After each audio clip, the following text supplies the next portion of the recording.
আওয়াজ করে উত্তর করবেন। আসসালামু আলাইকুম ওয়া রাহমাতুল্লাহি তাআলা ওয়া বারাকাতুহু। আপনারা সবাই কেমন আছেন? আলহামদুলিল্লাহ। রাস্তাঘাটে যারা হাঁটাহাঁটি করতেছে তারা বোধহয় ভালো নেই, ঠিক কিনা? তারা ভালো নেই, এই জন্য এখানে বসতে পারেনি এখনো।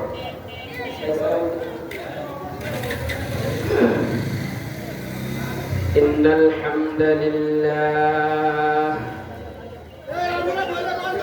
نحمده ونستعينه ونستغفره ونؤمن به ونتوكل عليه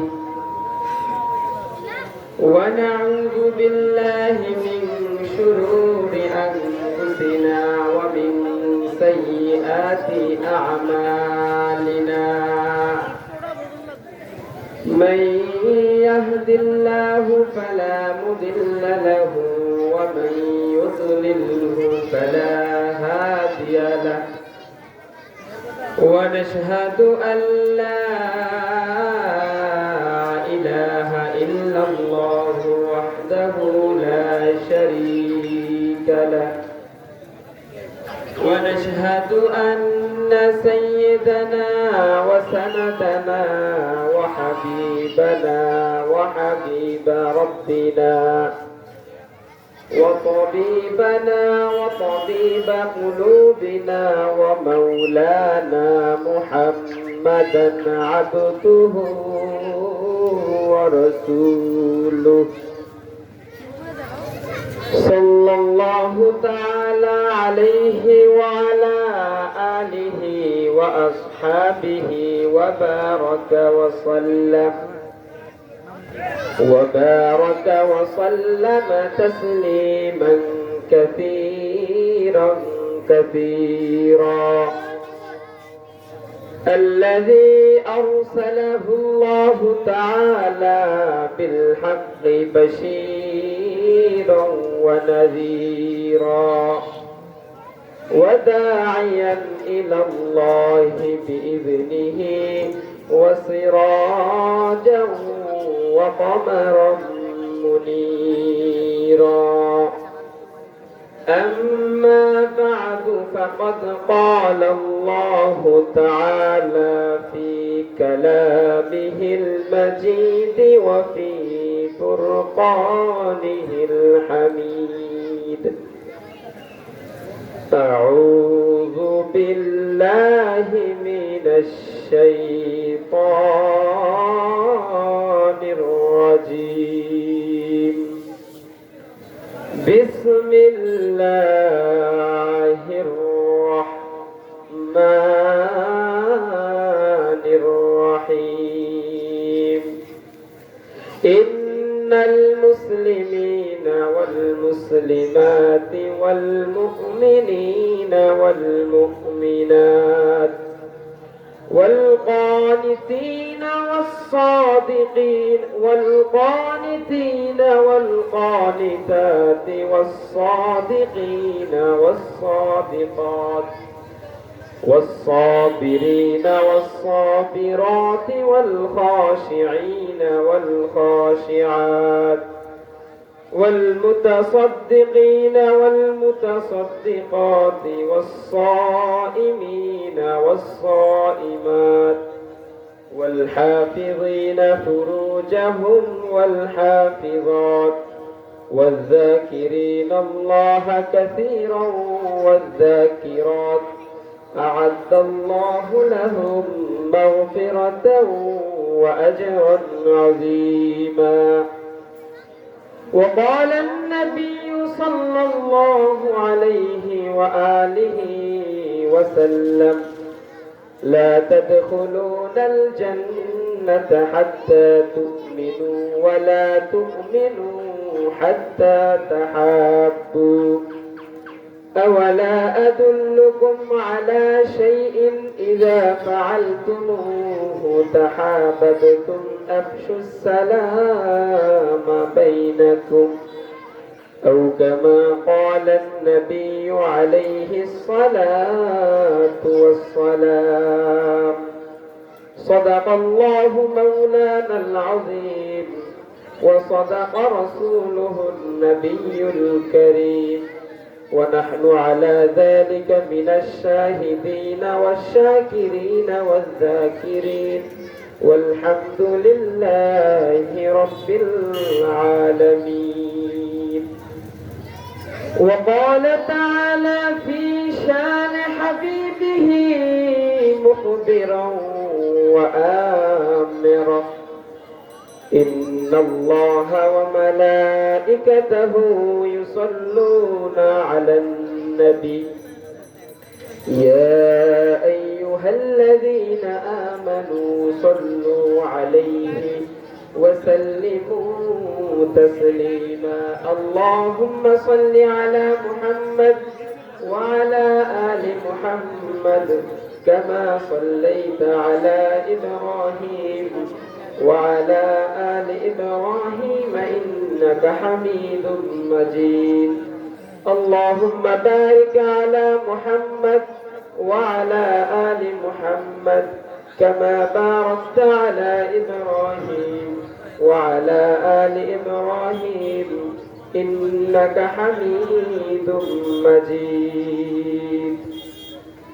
সকল প্রশংসার মালিককে, সকল ক্ষমতার উৎসকে, কেউ যেটা পারে না পারে কে, কেউ যেটা দেখে না দেখে কে, কেউ যেটা শোনে না শোনে কে, কেউ যেটা দেয় না দেয় কে, সে আল্লাহ তাআলার জন্য আমরা আওয়াজ করে হৃদয় নিংড়ানো মনের সবটুকু ভালোবাসাকে উজাড় করে দিয়ে সিংহ শার্দুলের মতো গর্জন করে দেহের সবটুকু শক্তি গলার এই মাঝ বরাবর এনে মনের মাধুরী মিশিয়ে আসুন সবাই পড়ছি কালিমাতুশ শুকর আলহামদুলিল্লাহ। সবাই আওয়াজ করে একসাথে পড়ুন রব্বানা লাকাল হামদ হামদান কাসীরান طيبا مباركا فيه يا ربي لك الحمد كما ينبغي لجلال وجهك وعظيم سلطانك لك الحمد بالإيمان لك الحمد بالإسلام لك الحمد بالقرآن। আল্লাহ রাব্বুল ইজ্জা ওয়াল জালালের আলিশান দরবারে শুকরিয়া জ্ঞাপনের পর পরই আমি শুকরিয়া জানাচ্ছি যাদের অক্লান্ত পরিশ্রমের মাধ্যমে আজকের এই চমৎকার আয়োজন সময় পরামর্শ অর্থ দিয়ে দোয়া করে উপস্থিত হয়ে মাইক লাইট প্যান্ডেলের ব্যবস্থাপনার মাধ্যমে সহযোগিতার হাত যারা বাড়িয়ে দিয়েছেন, এলাকার যুবক বৃদ্ধ শ্রমিক ব্যবসায়ী চাকরিজীবী বিভিন্ন শ্রেণী পেশার মানুষ জনপ্রতিনিধি ওলামায়ে হযরত আইনে মাসাজিদ মাহফিল কর্তৃপক্ষ প্রত্যেককে আল্লাহ এই কোরআনের খেদমতের বরকতে দুনিয়াতে শান্তি এবং পরকালে চির মুক্তির ফয়সালা করে দিক, সকলে করি আমিন।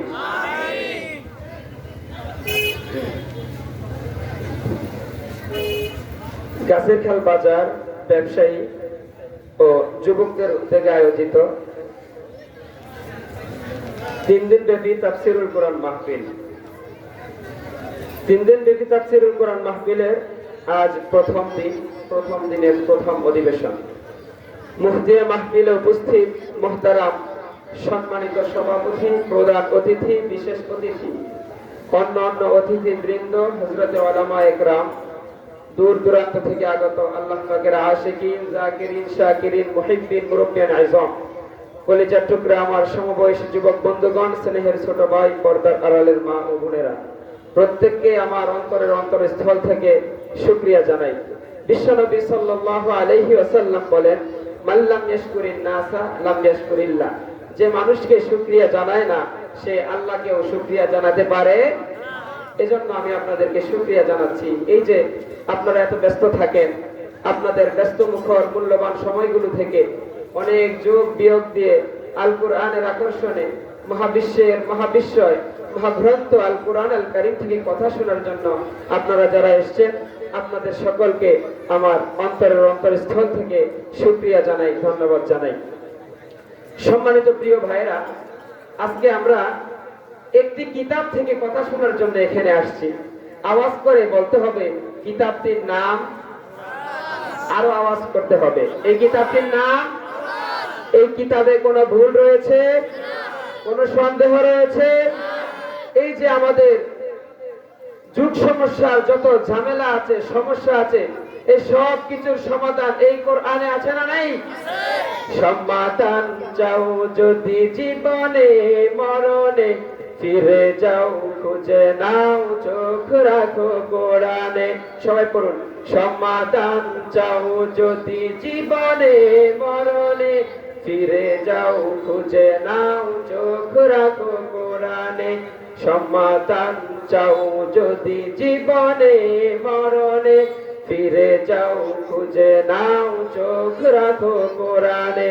সব সমস্যার সমাধান দিতে পারে। আপনার ব্যক্তি জীবনে যা দরকার এই কোরআনে আছে না নাই? আপনার পরিবারে যা দরকার এই কোরআনে আছে না নাই?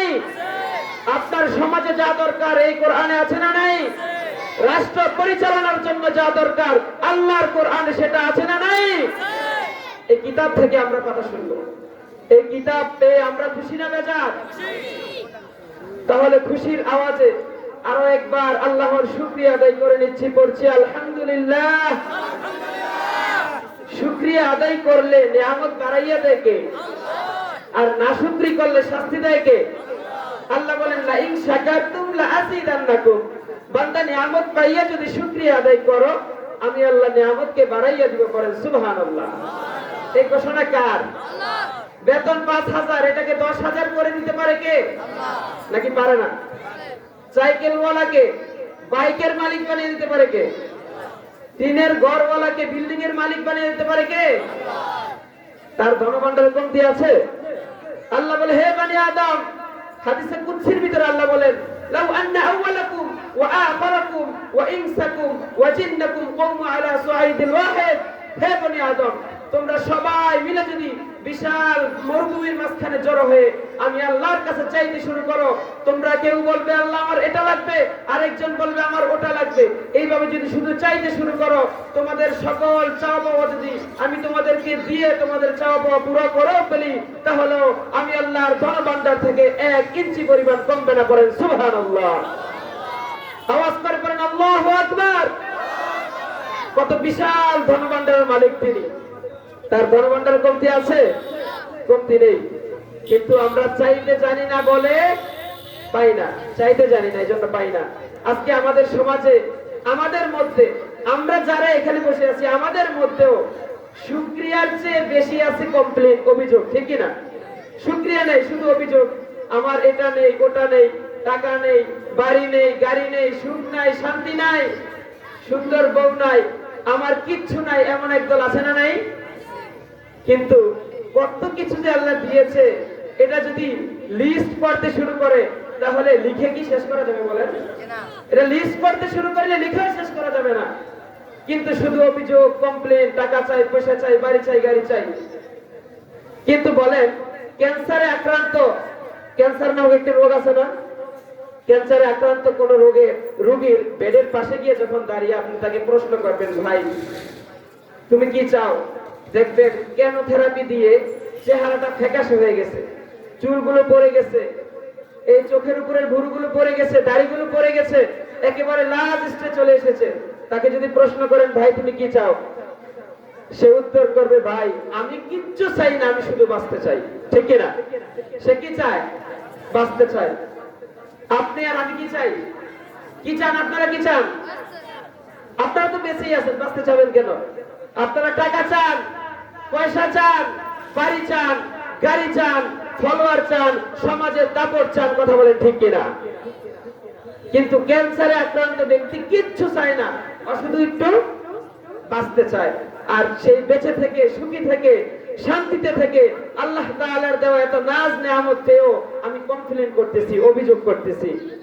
কিন্তু এটা যদি করি, আল্লাহ বলে ইন্না আযাবি লাশাদীদ, আমি আল্লাহ ধরি না, ধরলে ছাড়ি না। এজন্য আল্লাহর আযাব বড় কঠিন। এজন্য আজকে আমার আলোচনার প্রথম মেসেজ হলো আমরা যেন আর নাশুকরি না করি।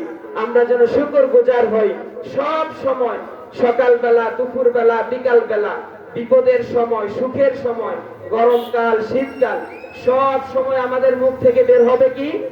আলহামদুলিল্লাহ। কি বের হবে? আলহামদুলিল্লাহ। এই আলহামদুলিল্লাহ বললে লাভ না লস?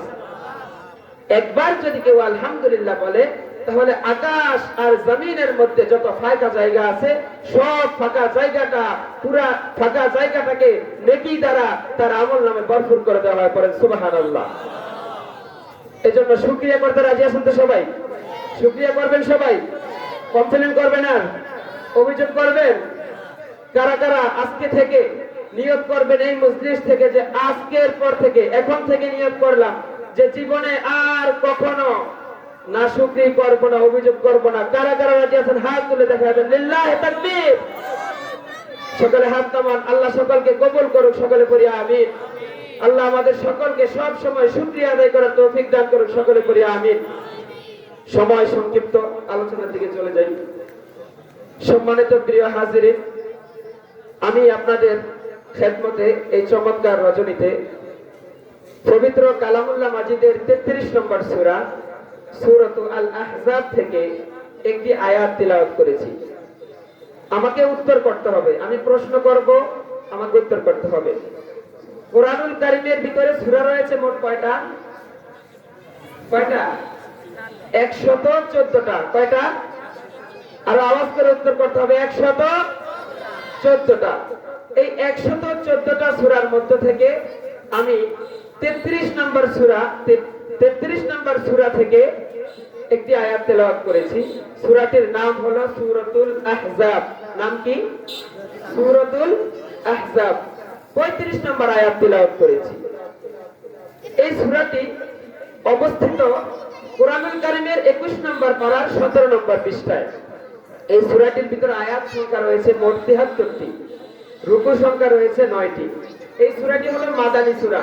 বিশ্বনবী সাল্লাল্লাহু আলাইহি ওয়াসাল্লামের উপরে কোরআনের সূরাগুলো দুটি পর্বে নাযিল হয়েছে। একটি হলো মাক্কি আর একটি হলো মাদানী।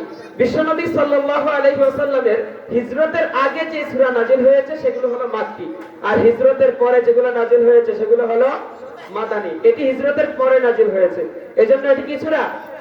মাদানী সূরা। এই সূরার 35 নম্বর আয়াত আমি তেলাওয়াত করেছি, যে আয়াতখানা অবস্থিত কোরআনুল কারীমের 22 নম্বর পারার 1 নম্বর পৃষ্ঠার 10 নম্বর লাইন থেকে শুরু করে 15 নম্বর লাইনের শেষ অবধি, তথা পৃষ্ঠার শেষ পর্যন্ত 6টি লাইন জুড়ে আয়াতখানা রয়েছে। আসুন সর্বপ্রথম এই আয়াতের শানে নজরুল আমরা জেনে আসি, যে এটা কোন প্রেক্ষাপটে এবং কেন নাযিল হয়েছে। বিশ্বনবী সাল্লাল্লাহু আলাইহি ওয়াসাল্লামের স্ত্রী উম্মে সালামা রাদিয়াল্লাহু তাআলা আনহা বিশ্বনবী সাল্লাল্লাহু আলাইহি ওয়াসাল্লামকে প্রশ্ন করলেন, ইয়া রাসূলুল্লাহ, ইয়া হাবিবাল্লাহ, কোরআনের মধ্যে পুরুষদের নাম ধরে ধরে এত আয়াত নাযিল করা হয়, এত আলোচনা করা হয়, এত বর্ণনা দেওয়া হয়, কিন্তু আমরা নারী, আমাদের নাম ধরে ধরে কেন কোনো আয়াত নাযিল করা হয় না? নারীদের অভিযোগ আছে না নাই? বিশ্বনবী সাল্লাল্লাহু আলাইহি ওয়াসাল্লামের স্ত্রী উম্মে সালামা রাদিয়াল্লাহু তাআলা আনহা বিশ্বনবীকে প্রশ্ন করেন, ইয়া রাসূলুল্লাহ, ইয়া হাবিবাল্লাহ, কোরআনের মধ্যে পুরুষদের নাম ধরে ধরে এত আয়াত নাযিল করা হয়, কিন্তু আমরা নারী, আমাদের নাম ধরে ধরে কেন আয়াত নাযিল করা হয় না, বর্ণনা দেওয়া হয় না? উম্মে সালামা রাদিয়াল্লাহু তাআলা আনহার এই প্রশ্নের প্রত্যুত্তরে আল্লাহ সুবহানাহু ওয়া তাআলা এই আয়াতখানা নাযিল করে দিয়েছেন। উম্মে সালামা রাদিয়াল্লাহু তাআলা আনহা বলেন, আমি একদিন আমার ঘরের মধ্যে বসে বসে আমার মাথার চুলগুলো আঁচড়াচ্ছিলাম। এমন সময় হঠাৎ আমি মিম্বর থেকে বিশ্বনবীর আওয়াজ শুনতে পেলাম। তখন আমি আমার মাথার চুলগুলো ওই অবস্থাতেই জড়িয়ে নিলাম আর বিশ্বনবীর কথাগুলো খুব মনোযোগ সহকারে শ্রবণ করছিলাম। এমন সময় বিশ্বনবী সাল্লাল্লাহু আলাইহি ওয়াসাল্লাম মিম্বার থেকে ঘোষণা দেওয়া শুরু করলেন, ইয়া আইয়ুহান নাসু ইন্নাল্লাহা ইয়াকুলু ইন্নাল মুসলিমিনা ওয়াল মুসলিমাত والمؤمنين والمؤمنات الله أكبر বিশ্বনবী সাল্লাল্লাহু আলাইহি ওয়াসাল্লাম মিম্বার থেকে ঘোষণা দেওয়া শুরু করলেন, ইয়া আইয়ুহান নাসু, হে লোক সকল, ইন্নাল্লাহা ইয়াকুলু, নিশ্চয়ই আল্লাহ বলেন, ইন্নাল মুসলিমিনা ওয়াল মুসলিমাত, অবশ্যই আত্মসমর্পণকারী মুসলিম পুরুষ ও আত্মসমর্পণকারী মুসলিম নারী। পড়েন সুবহানাল্লাহ। কি বলেছেন? অবশ্যই আত্মসমর্পণকারী মুসলিম পুরুষ ও আত্মসমর্পণকারী মুসলিম নারী। আল্লাহ সুবহানাহু ওয়া তাআলা এখানে যদি শুধু বলতেন মুসলিম, যদি শুধু মুসলিম বলতেন, তাহলে মুসলমানের মধ্যে পুরুষের পাশাপাশি নারীরা আছে না নাই? যদি শুধু মুসলমান বলে তাহলে পুরুষের পাশাপাশি নারীরা আছে না নাই? আমরা বলি না আমরা মুসলমান, মুসলমান বললে পুরুষও থাকে নারীও থাকে, কিন্তু আল্লাহ সুবহানাহু ওয়া তাআলা নারীদেরকে খুশি করে দেওয়ার জন্য শুধু মুসলিমিন বলে ক্ষান্ত হননি, পাশাপাশি বলেছেন মুসলিমাত। কি বলেছেন? মুসলিমাত। তারপরে বলছেন ওয়াল মুমিনিনা ওয়াল মুমিনাত, শুধু মুমিন মুমিনিন বলে ক্ষান্ত হননি, বলেছেন কি? মুমিনাত, যে মুমিন পুরুষ ও মুমিনা নারী।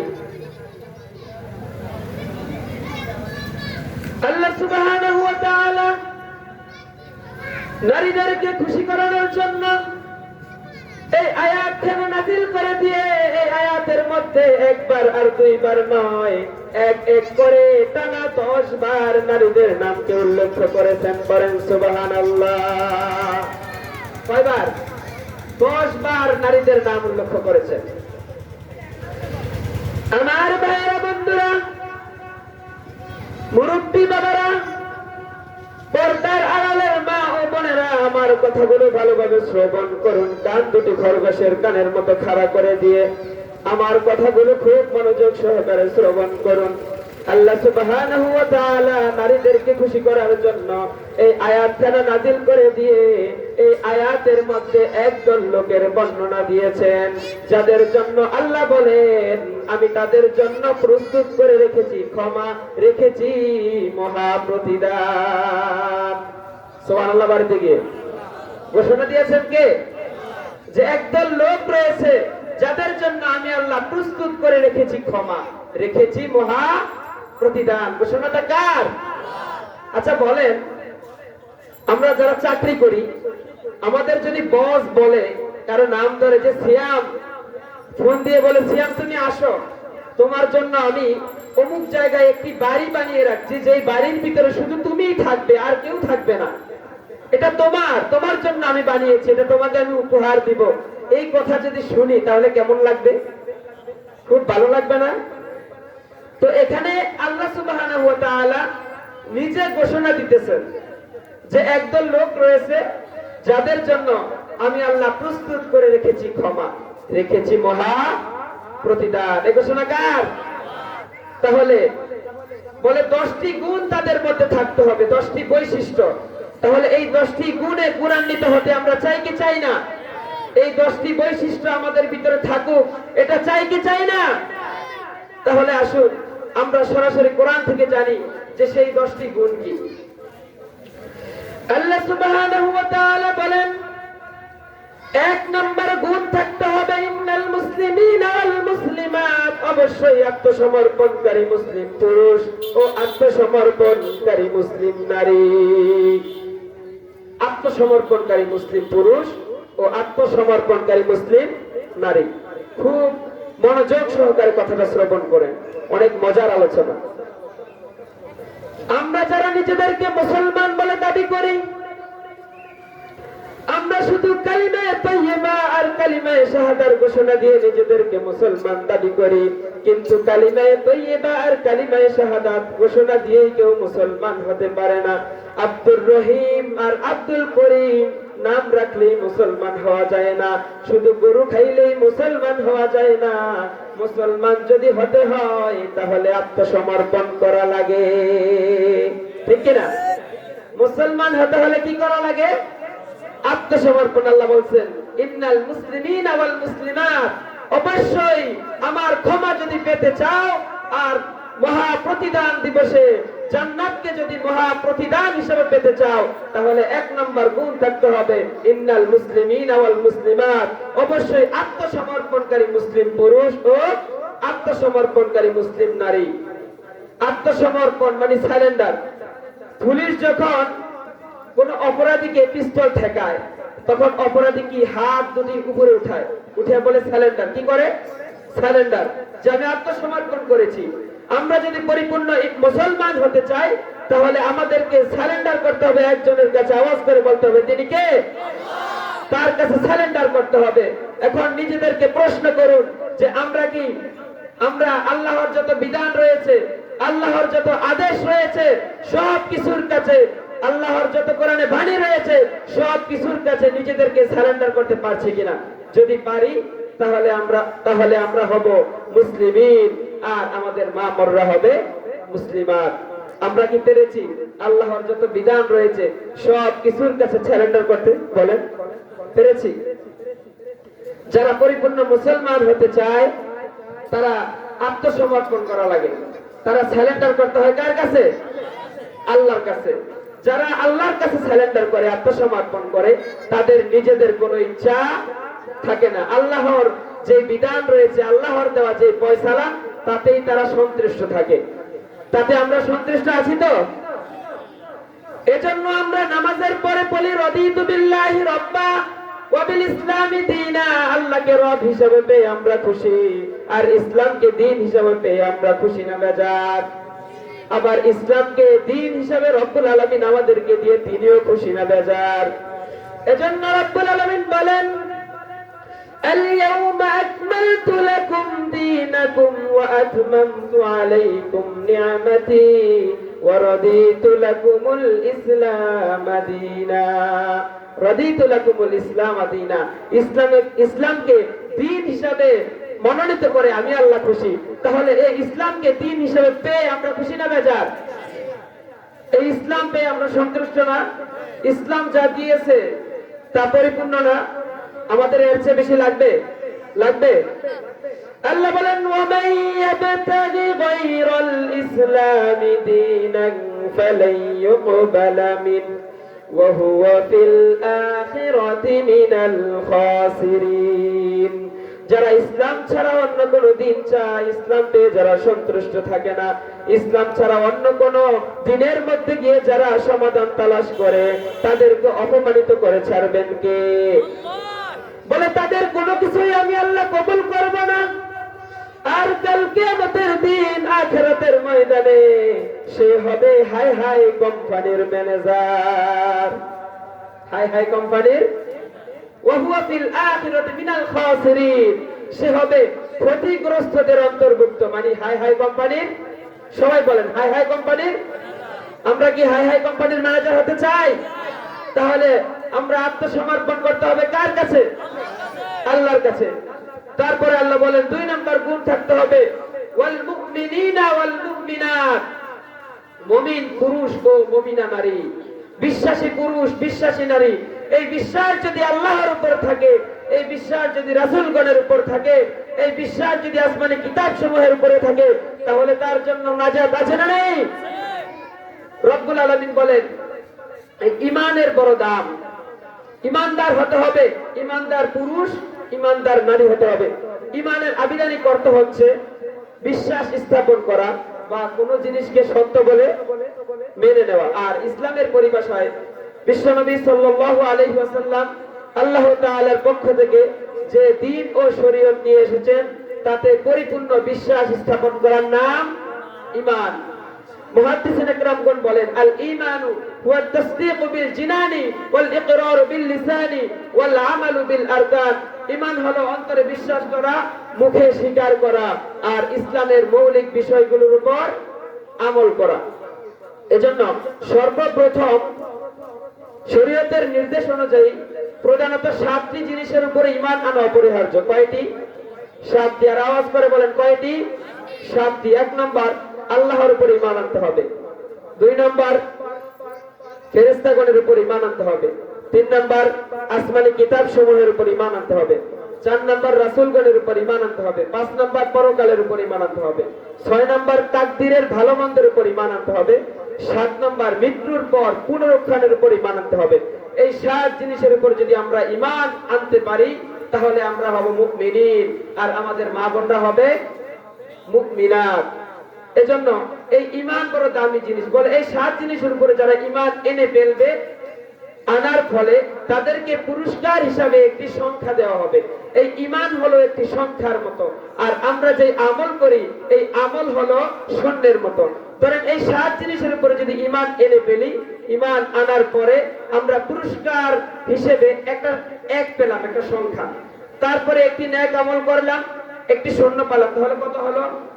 10। আবার যদি আরো একটি ভালো আমল করি তাহলে কত হবে? সামনে যদি একটু স্বর্ণ দেই 100, আরো একটু স্বর্ণ দিলে, এইভাবে যত স্বর্ণ দেওয়া হবে তাহলে এটার মান, মূল্যায়ন, মর্যাদা আছে না নাই? তাহলে ঈমান থাকতে হবে। ঈমান যদি না থাকে তাহলে যত নামাজ, রোজা, হজ, যাকাত এগুলার কোনো দাম আছে? আসলে সময় খুবই সংকীর্ণ, এজন্য আলোচনা বোধহয় শেষ করা সম্ভব না। যতটুকু পারি শেষ করে দিচ্ছি আমি।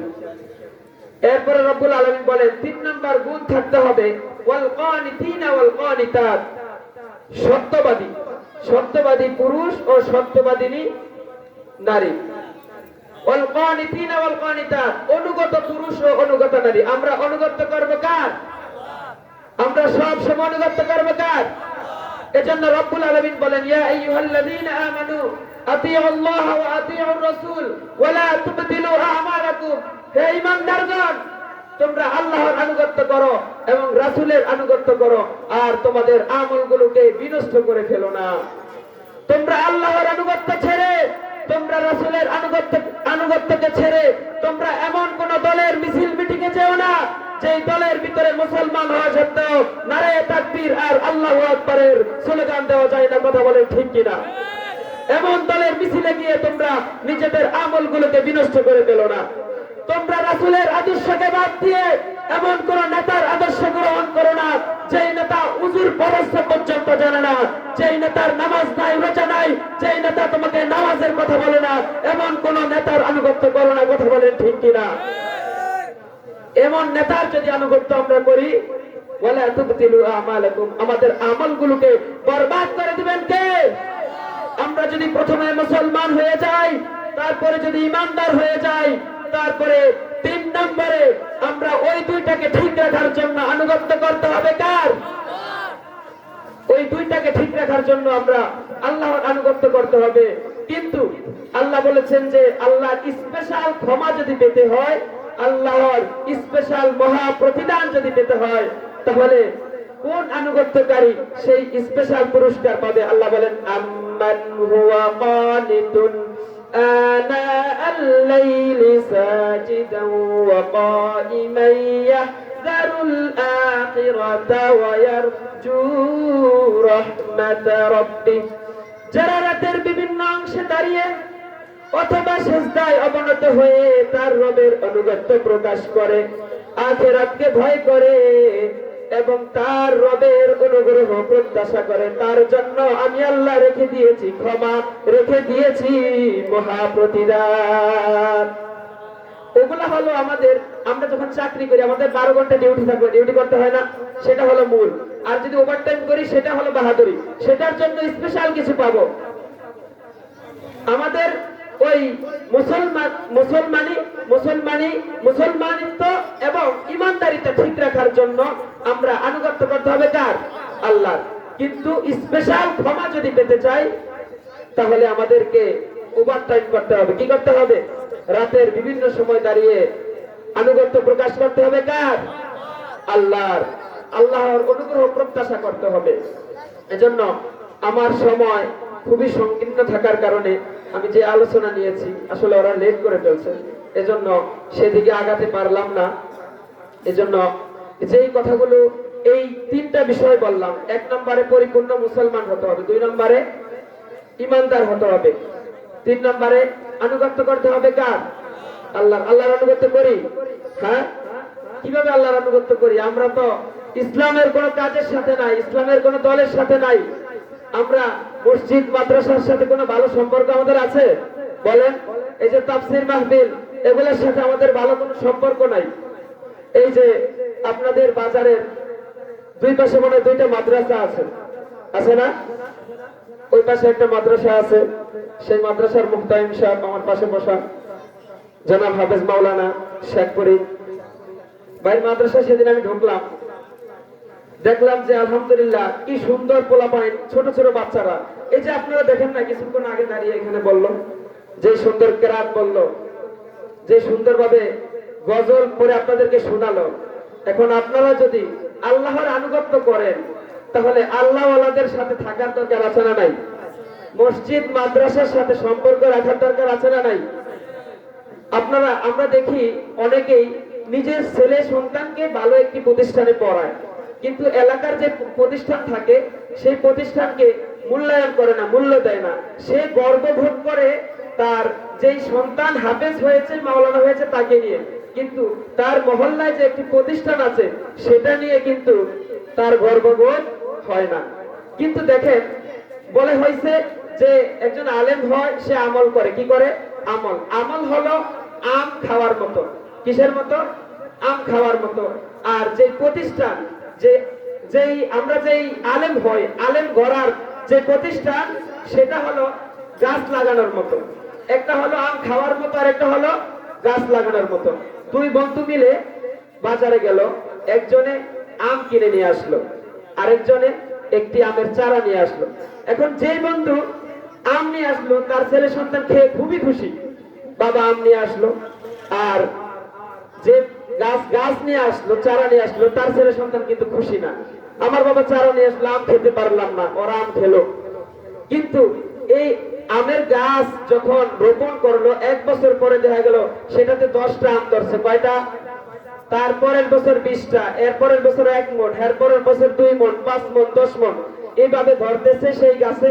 এবং বিভিন্ন জায়গায় সেটা সাপ্লাই হচ্ছে, মামার বাড়ি যাচ্ছে, খালার বাড়ি, দাদার বাড়ি। আবার তারা যখন খাইতেছে, তারা আবার একটি বিচিকে রোপণ করে দিতেছে, আবার সেখানে একটি গাছ হয়ে গেল, এইভাবে ছড়িয়ে গেল। এবার বলেন, যেই বন্ধু আম নিয়ে আসলো, ছেলে সন্তান খেয়ে খুশি হয়ে গেল, শেষ।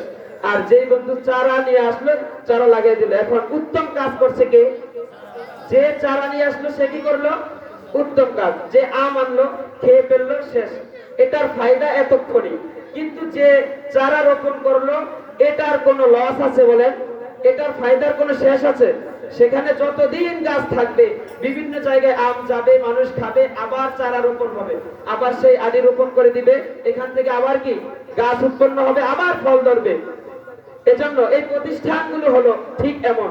এখানে যদি আপনি আপনার নিজের সন্তানকে নিয়ে গর্ববোধ না করে, আপনি যদি মনে করেন যে আমার এলাকায় একটি প্রতিষ্ঠান রয়েছে, এটার সাথে আমি মানে একটু তাল মিলিয়ে থাকি, এটাতে একটু সহযোগিতা করি, এইভাবে যদি আপনি করতে থাকেন, তাহলে এটা যতদিন থাকবে, যত ছাত্র এখান থেকে বের হবে, যে ধরেন 1 বছর পরে একটা প্রতিষ্ঠান আল্লাহ না করে বন্ধ হয়ে গেল, এই 1 বছরের ভিতরে যে এই মাদ্রাসায় থেকে আলিফ শিখলো, এই আলিফটা আবার কোনো একদিন, ধরেন আমার মতো এতটুকু বয়সে যদি কোনো একদিন দাঁড়িয়ে, এই যে আমরা মাগরিবের নামাজ পড়েছি, এই নামাজের ভিতরে আল্লাহু আকবার বলে নিয়ত বেঁধেছি, এই আলিফ হামজা আল্লাহু আকবার, মানে এই হামজা যদি বলছি, এটা 10টা নেকি।